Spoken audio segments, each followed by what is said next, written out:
So ayun guys, naubos na yung aking mga pain, kaya ito bumili ulit ako ng okura. 6 gram to guys, 6 grams ang UL ko. Ayan siya. Ayan. Nakatali pa. Ayan, dala itong 6 grams ko. Tapos, ayan, mga 6 grams yan. Ito mga 6 grams. Ito naman 10 grams.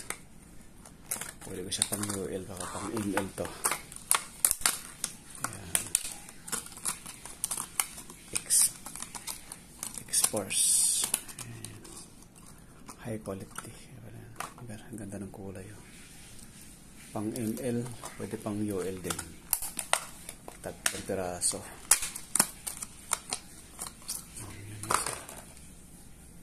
Okay man ang hook niya, matibay. Ayan.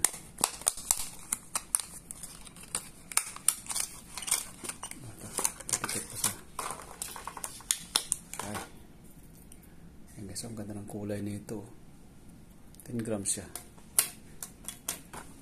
Ito naman guys, yung dalawa, 16 grams pang medium net ko talaga to. Ayan.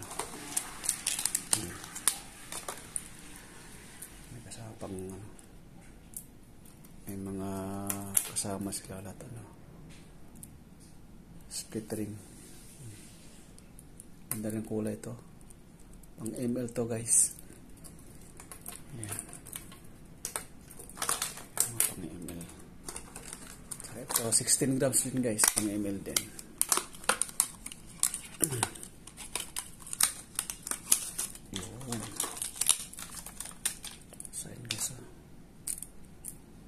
Quality din ng hook nito guys. Ganda ng hook nyo. Ayan. So ayan lahat guys, para rock and roll ako bukas. Ayan, pang email sa kayo lang yan. Panalo na yan guys. Marami nang haharbisin uli yan. Haharbis uli ng croaker. Alright.